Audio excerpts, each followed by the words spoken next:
I own a small consulting business with 9 employees. Last year, our profit was $2.1 million our revenue was $2.1 million with a profit of $535,000. My son, he will be a freshman in college in the fall, has expressed interest in owning and running it one day and is going to college to study business. My question is, at what age or phase would it be appropriate to let him see the business financials? What are you trying to accomplish by him seeing the business financials? My thought was that eventually, if he is learning business in school, that it would be more enjoyable to see real life financials and, what can be done to improve this. Mm-hmm. And it would be a learning experience. On the flip side, I obviously don't want to give too much information because it's also our personal finances. But as a potential business owner, I thought that it would be exciting for him to see the potential that the business has and apply it to what he's learning in college. You said he's a freshman? He will be. So he just come out of high school just the other day? Right. Okay. All right. How many kids have you got? I've got 2. And is he the oldest? He is the oldest. Okay. All right. And how emotionally mature do you think he is?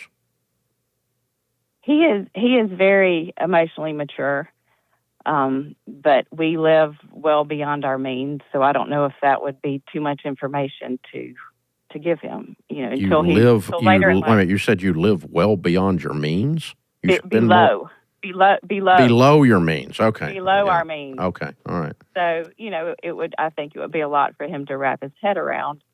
But he is very mature. Okay. All right. For his age. The way that we did that was not just business, but the overall net worth and everything was we unpacked when the youngest got to college and unpacked with the 2 new in-laws, Rachel's husband, Winston, and Denise's husband, Bill. So we sat down, 5 of us. Daniel wasn't married at that point. He was in college. And the way I set the table was, we've always lived our life below what we make. You guys have not known what we made. We also have an additional problem in that we're celebrity status or whatever bullcrap that is in the spotlight, right? So everybody wants to know your business or thinks they know your business or acts like they know your business and all that stuff, and they don't know squat.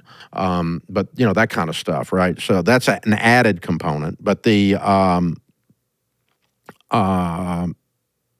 so the way I set the table was we're people of faith. I said, okay, number one, you're going to see some numbers in a minute that are going to be hard to emotionally digest. The proper way for you to see these numbers is not that you hit the lottery, because you didn't, but instead, God owns everything.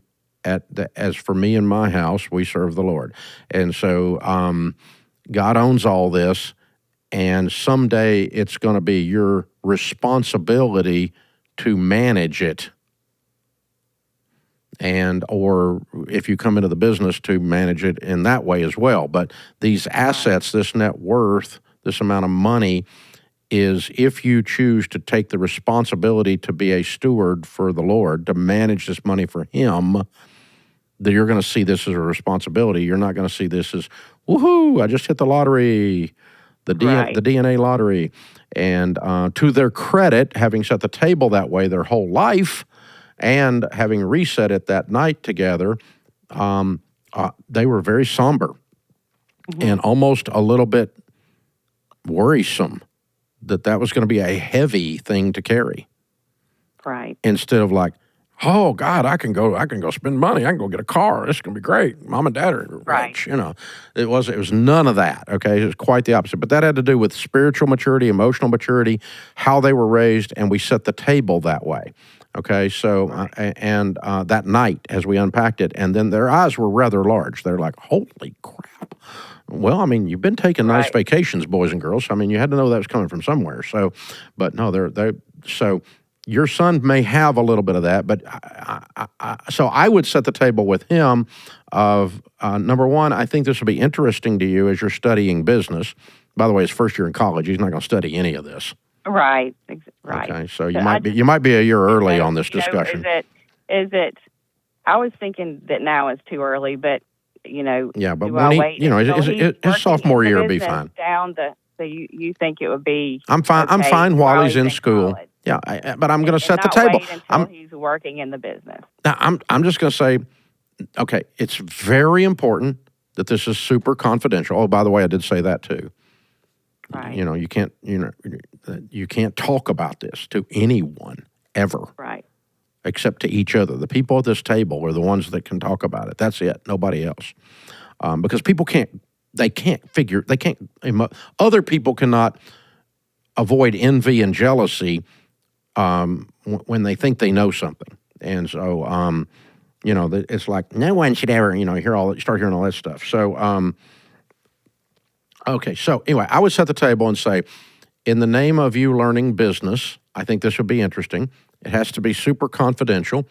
And you're going to have to emotionally and spiritually understand this ain't yours.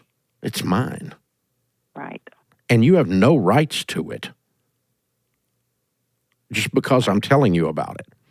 So, this cannot allow you to become unmotivated because mom and dad will support me, because we're not going to.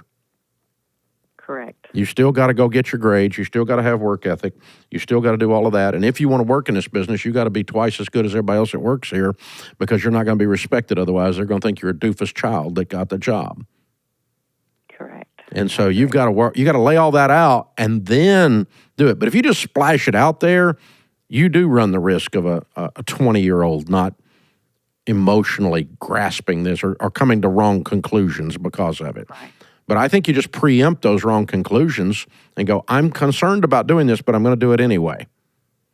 Because I want you to have this stuff. But here's the danger. The danger is that you don't think you have to work. The danger is you tell somebody about this. This is family confidential information. The danger is that you become emotionally overwhelmed with this because it's a large number. These are dangers, and you need to, I'm counting on you being a man, not a little boy, my son, in order to accept this information and do with it what we're the information being a blessing to you. And when you set the table that way, I think you'll be fine. Thank you very much. Now, if you told me he's got a drug problem, he doesn't like to work, and he cusses his mom out all the time, no, we're not doing this. He's great, and I wouldn't even be considering it. I know, but I'm just saying, I assumed the way you described this kid, that this kid is a solid kid. He is. Yeah, and that's what I was going on. And so, obviously, we're not sharing it with dysfunctional people because they're going to do dysfunctional things with it. Right.